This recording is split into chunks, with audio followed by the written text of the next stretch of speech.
Hey everybody, welcome back to the Crit House. I'm Jeff Larson. I've taken some time away from this program over the last several months during the summer months, and as I've been thinking about what I wanted to do next, I kept coming back to this one idea that's been on my mind for a little while.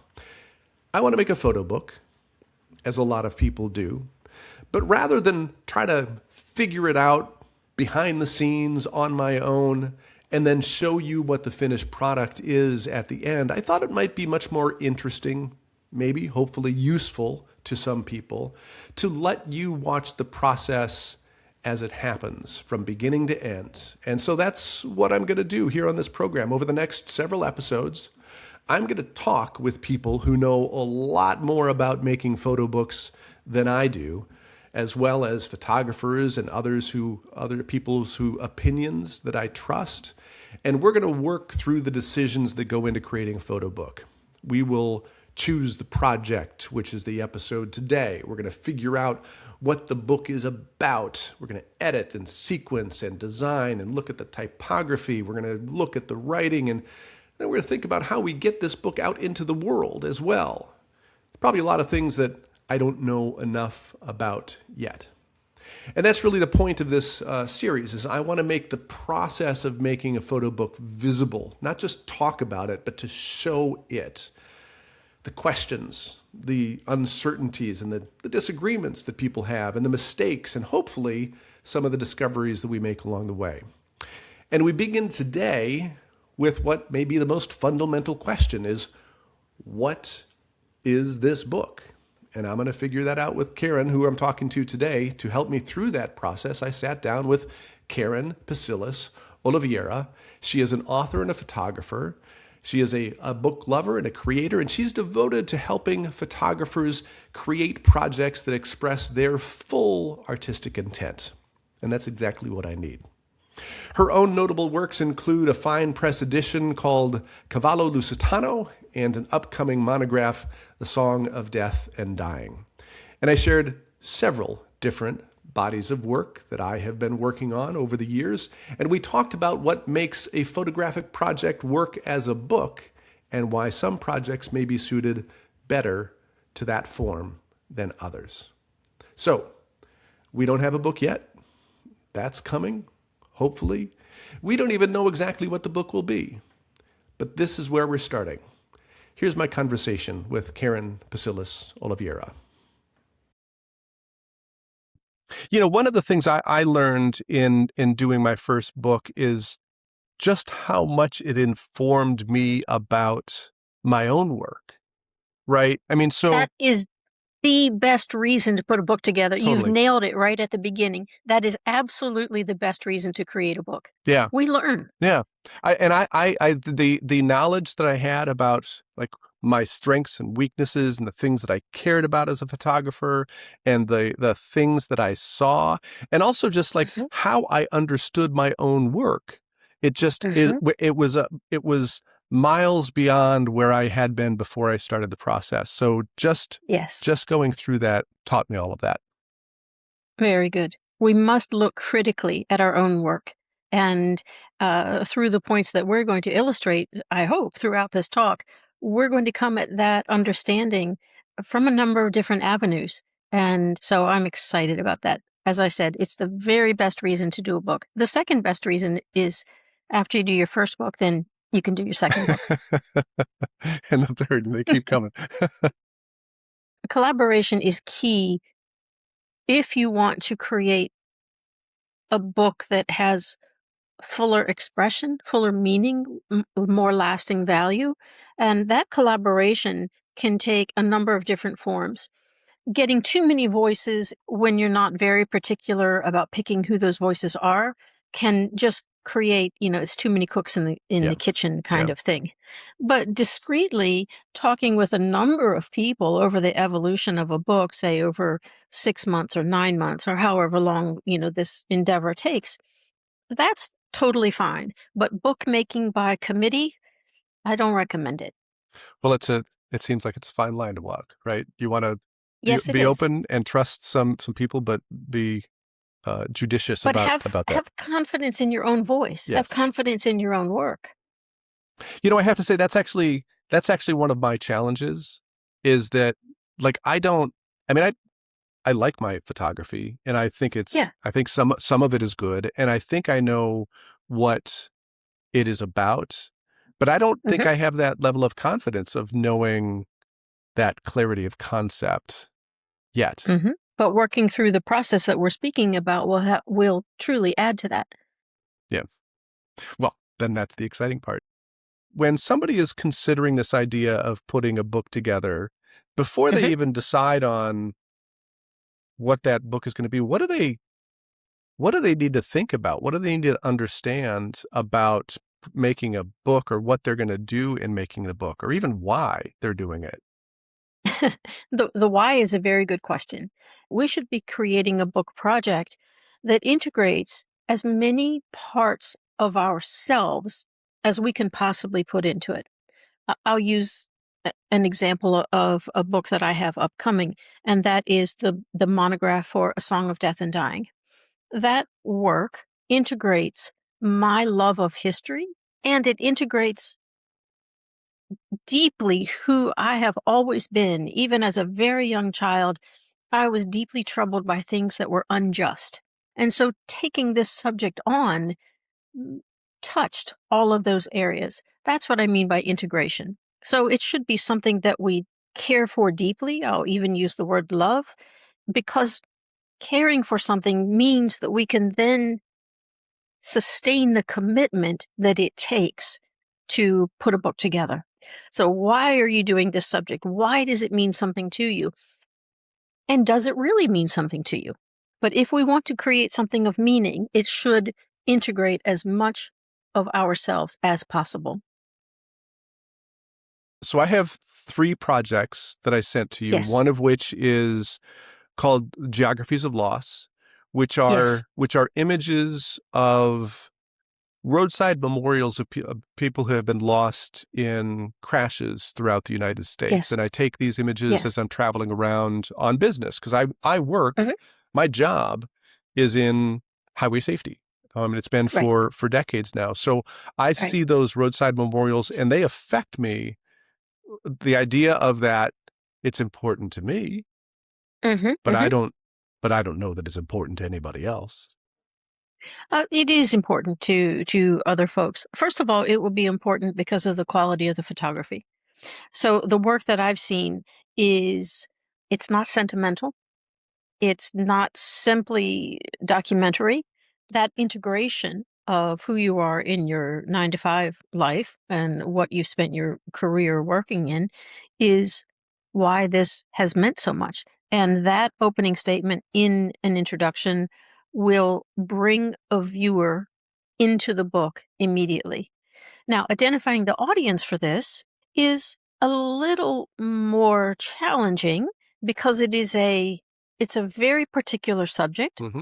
My advice for someone who has a very particular subject like this would be that less is more, meaning a continual, 70 photographs of roadside memorials is, I A hate lot. to use this word, So but it's too much. yeah, I it's a was going lot. to say overkill, but that's a horrible like word thing. So it's too much. Yeah. So the second body of work that I've been noodling and trying to figure out, okay, maybe this is the book that I want to do is Mhm, called Past, Passing, or To Come, which mhm, is the title is from a poem, but it's about time. And it is mhm, to look at through the reflections of the windows, those things that are inside a business and the neighborhood on the outside. And you're able to see what was there in the past, what is there mhm, now, and then have a mhm. sense of what is going to come. This is seeing something that's in process and trying to show that there is life in the structure of a building that has a history, that has a present, and has a future. We can see past, present, and future through the work that incorporates past and present. It invites us to think about what is coming. This is very similar to what I'm doing with the Song of Death and Dying Mm. by asking people to inhabit the past, think about their reaction in the now, and what will that reaction then, or how can we create a different future? Mm. because it's about a particular area, it has a local appeal. And I don't mean a local like your street. I mean a local as in your larger community. And banging the drum a little bit for that will help you perhaps find another collaborator, perhaps someone that wants to write an essay about the changes, because what you're speaking about are societal changes. Sure. You're talking about the passage of time and how we inhabit that passage of time as humans and how we inhabit it in our communities. Those bring up really great discussions that can be had and then can shape the book. And then there's the final project that I've sent to you that I've been. And this Mhm. is how I started in photography. I am Mhm. when people ask me what kind of photography I do, I tell them I'm street. I Mhm. wander. And so my street photography is the other project. And my first book, Sonder, is about people on the street and Mhm. how they experience the world about them. And so there's this body of work, which is what I have been capturing images of since I've started decades ago. All of them are personal to me, but this one is Yes. at the core of who I think that I am as a human being, an observer of people and humanity in their environment. It's a long-term project, which I love. A long-term project really does give us the opportunity to know ourselves through our photography. You've given yourself the gift of knowing your surroundings. The project itself is about one, if I may, You may. I don't want to, I mean, okay. So the project itself is about one long route through your community. So we're talking about socioeconomic changes. We're talking about, well, how communities morph. And again, there's quite a lot here about the passage of time. And in looking through that work, I see that photographer who has a great sense of geometry. It shows up time and time again, but there is a more human side to this work that's immediately apparent. So what's your advice? So I've thrown 3 projects at you Hmm. that are all important to me. And Hmm. if I want to create a book that Hmm. has, I don't know, value to the world beyond giving it to my son, if you are thinking about those 3 projects that we've just talked about, from your expert opinion, as a Hmm. person who has done this innumerable times, Hmm. which project would you say you should go in this direction? Well, I mean, you've teed up the easy answer for me here.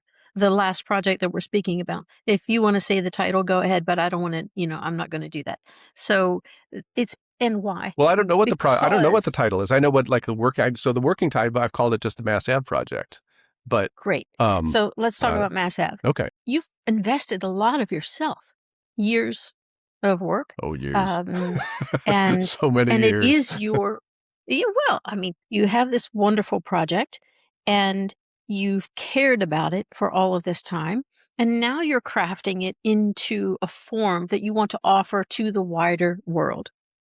You have a built-in audience. You've identified your son, number one, but you have another audience, and that is the local community. And that community happens to be pretty large. We're talking about an urban area. Your list of community, your list of people who have an innate interest in this is really big, from governmental organizations down to community associations that have worked for change, or there are lots of constituents there that have an interest in this book outside of the photography community, because you are going to do your work to promote that book and get it into the hands of the right people who will speak about it and create an audience for it. Well, That has to be done. yeah, no, it has That's to be. really a strong. That's actually like a whole episode in and of itself. Is It absolutely once you is. get to that backside, what do you Yeah, do to provide it to the world and have them come to it? But ultimately, it comes down to you is to get it yeah, out into the world, even if you have a publisher whose part of their job is to be able to do that. Okay, so we're gonna publish a book that's with the working title, The Mass Ave Project, and maybe that's the right. final title. I don't know, but what do I do next? I have a bunch of pictures, and Hmm. you've seen a small part of the the archive that I Mm-hmm. have to be able to show. Mm-hmm. What do I do to go from where I am with a bunch of pictures on a drive to figuring out where it goes? Next step. So there are a couple of different tracks that we have to think about. I would put together in that a bunch of pictures. I'd be thinking about 300 to 400 candidates. Then that brings us to, okay, well, how do we get that 300 to 400 down to, let's just pick a round number, 100 photographs? And that 100 might change to 120 and it might change to 80. If you have a person with whom you have a healthy respect for their ability to speak articulately about photography, perhaps that's one person. The most important thing to do or to think about when choosing a collaborator is that that collaborator must have the ability and the desire to respect your voice. In other words, you do not want a person who wants to create work in their voice. That is death for a project. Your collaborator must respect your voice and not have any bit of thinking that they want to influence the project and have it be anything other than your voice. We have to have our own knowledge about our work to take that feedback when it comes back and be honest with ourselves. Oh, okay, I hadn't thought about that. Oh, no, they didn't really understand me here. That's not what I'm trying to say.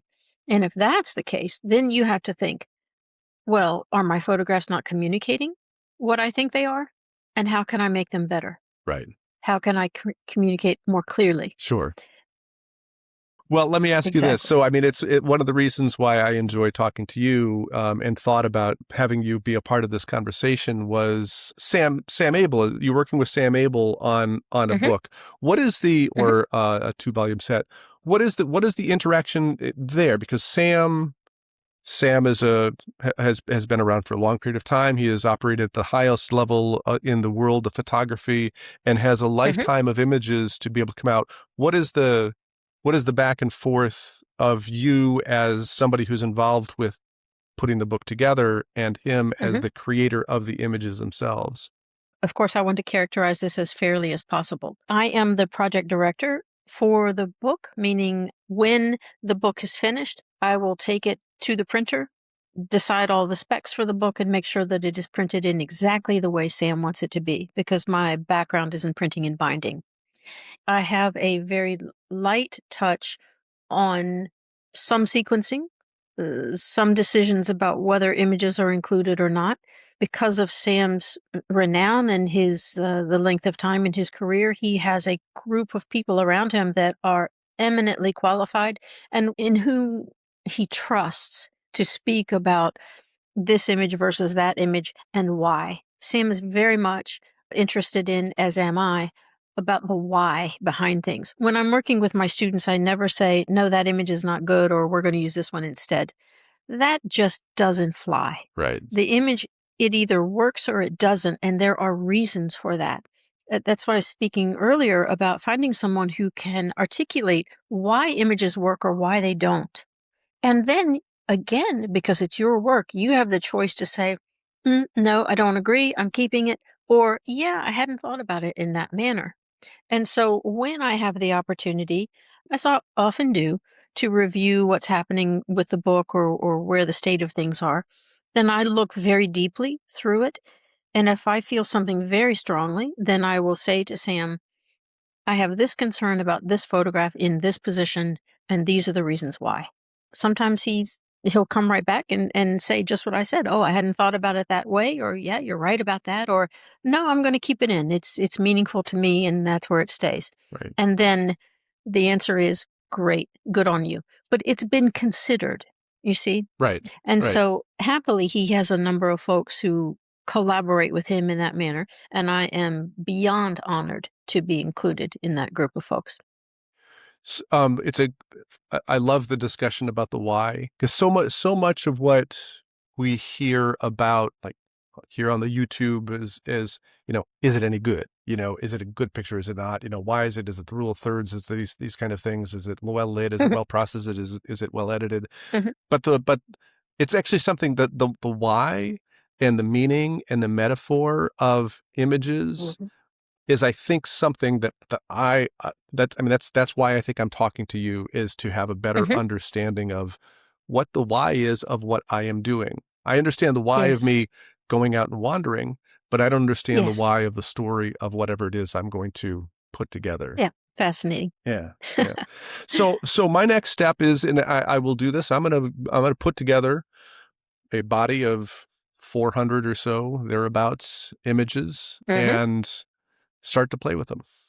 And I will Very good. find somebody to talk to, and we'll have that conversation. That'll be episode 2, I guess, of this That's series. exciting. Great. And I'm here for it, for any part of it. Super. Keron, thank you so much. A pleasure talking to you. Thank you, I Jeff. appreciate the generosity of helping me understand this, and I'm looking forward to the next time that we talk through this process as well, because I think your insight is going to be instrumental. Well, thank you very much for that. But I will say to you that being involved in this conversation deepens my own insight, and I'm grateful for that. So thank you.